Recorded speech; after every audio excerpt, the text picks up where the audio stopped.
आप गेम तब नहीं हारते जब आप फेल हो जाते हैं। आप गेम तब हारते हैं जब आप गेम छोड़ के चले जाते हैं।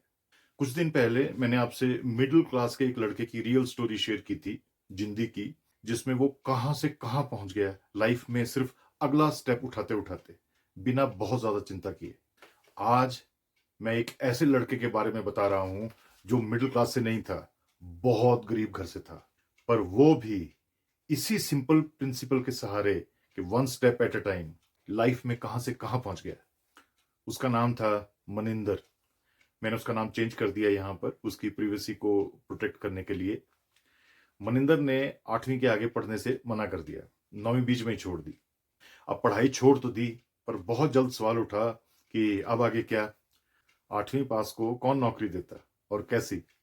वो कुछ वक्त घर में फ्री बैठा रहा, फिर किसी ने सलाह दी कि सिक्योरिटी गार्ड लग जाओ, पर ईगो की वजह से मनिंदर ने मना कर दिया। फिर कई महीने घर बैठा रहा, आखिर में इतना परेशान हो गया कि सिक्योरिटी गार्ड की नौकरी करने को भी तैयार हो गया, पर तब वैकेंसी नहीं मिली। तभी किसी ने कहा कि फला फला कार डीलरशिप में कार वॉशिंग बॉय की जगह खाली है। उसने तुरंत वो जॉब ज्वाइन कर ली।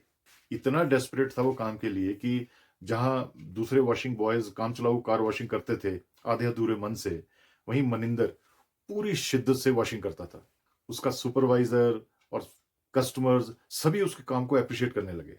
ऐसा कई बार होता था कि खास करके लंच से पहले, जब वॉशिंग के लिए कार्स कम होती थी सुबह, ऐसे में मनिंदर को फ्री बैठना अच्छा नहीं लगता था। वो वॉशिंग बे से वर्कशॉप के अंदर चला जाता था और चुपके से एक कोने में खड़ा हो जाता था, और वहां खड़ा होके वो दूर से टेक्नीशियंस को देखने लगता था। उसको यूनिफॉर्म में काम करते हुए टेक्नीशियंस बहुत अच्छे लगते थे। वो चुपचाप ये देखता रहता था कि टेक्नीशियंस क्या काम कर रहे हैं, कैसे कर रहे हैं। बहुत सी बातें उसे समझ नहीं आती थी, पर क्यूरियोसिटी से वो वहां खड़ा सब कुछ देखता रहता था, समझने की कोशिश करता था। फिर एक दिन शॉप फ्लोर के एक सीनियर टेक्नीशियन ने उसको आवाज दे के पास बुलाया और कहा कि मनिंदर, तू फ्री है तो मेरी जरा हेल्प कर दे, यहाँ मेरे पास खड़ा हो जा, और जो जो टूल्स मैं तुमसे मांगूंगा मुझे उठाकर पकड़ाता जा, काम थोड़ा जल्दी हो जाएगा। उस दिन उस सीनियर टेक्नीशियन का हेल्पर नहीं आया था। मनिंदर को तो लगा जैसे उसकी कोई लॉटरी लग गई। उसको यकीन ही नहीं आया कि उसको टूल्स को हाथ लगाने का मौका मिल रहा था। वो तुरंत टूल्स ट्रॉली को लेके आया और एक एक करके उसने टूल्स पकड़ाने शुरू कर दिए, जो जो सीनियर टेक्नीशियन ने मांगे। उसने उस सीनियर टेक्नीशियन का दिल जीत लिया। उस दिन के बाद तो वो ऐसे ही अक्सर टेक्नीशियंस की हेल्प करने लगा जब भी उसके पास टाइम होता था। ये देखकर कुछ हफ्तों बाद सुपरवाइजर के कहने पर उसको वॉशिंग से वर्कशॉप ट्रांसफर कर दिया गया। मनिंदर खुशी से पागल हो गया। भले वो आईटीआई पॉलिटेक्निक ना जा पाया हो, पर उसका टेक्निकल काम करने का सपना दूसरे तरीके से पूरा हो रहा था। अब जब भी कोई टेक्नीशियन काम कर रहा होता था, तो वो पास खड़ा उसको देखता रहता था, भले किसी को उसकी हेल्प की जरूरत हो या ना हो। अब उसको टाइम का कोई प्रेशर नहीं था कि वापस उसने वॉशिंग में जाना है। धीरे धीरे उसको कुछ चीजें समझ आने लगी। बीच बीच में उसने सवाल भी पूछने शुरू कर दिए। टेक्नीशियंस ने भी उससे थोड़ा थोड़ा बेसिक काम करवाना शुरू कर दिया, और थोड़े दिनों में उसके काम की सफाई को देखते हुए उन्होंने उसको बड़े बड़े कामों में भी इन्वॉल्व करना शुरू कर दिया। कहते हैं प्रैक्टिस, ऑब्जर्वेशन और कॉमन सेंस में बड़ी ताकत होती है। महीने बीतते गए और मनिंदर के हाथ सदने लगे। उसका कॉन्फिडेंस बढ़ने लगा। टेक्निकल नॉलेज की कमी उसने अपनी सीखने की इच्छा शक्ति से पूरी की, समझ समझ कर, पूछ पूछ कर।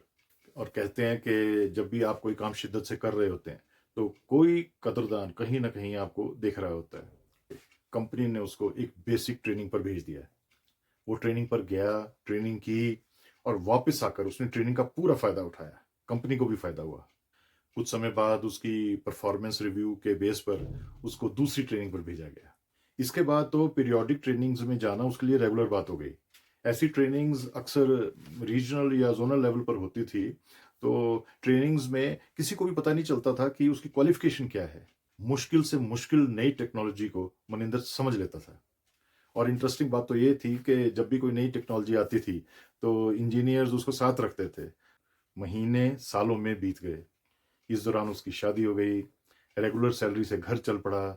मनिंदर टेक्नीशियन प्रमोट हो गया। आज इस बात को करीब 2 दशक बीत चुके हैं। मनिंदर अब उस कंपनी में सीनियर फोरमैन है। पेट्रोल डीजल ऑटोमोबाइल टेक्नोलॉजी तो उसके लिए नॉर्मल बात थी। इलेक्ट्रिक कार्स टेक्नोलॉजी पर उसको कोई जब बात करते हुए देखता था तो सोच भी नहीं सकता था कि वो सिर्फ 8वीं पास है।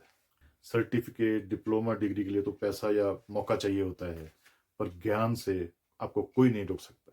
आज मनिंदर के दोनों बच्चे हायर एजुकेशन ले रहे हैं अपनी अपनी चुनिंदा फील्ड्स में।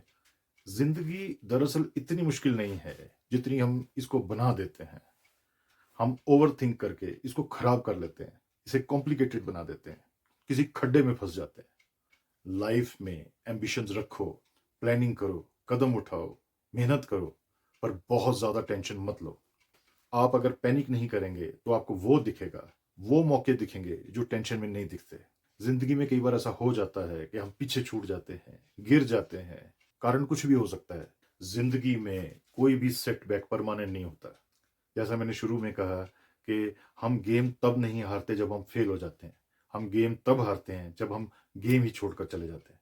जिंदगी में जब तक भाग ना सको तब तक एटलीस्ट चलते रहो। चल ना सको तो सरकते रहो, सरक ना सको तो जहां हो एटलीस्ट वहां जमे रहो। सिचुएशन बदलती ही बदलती है। All the best, God bless you.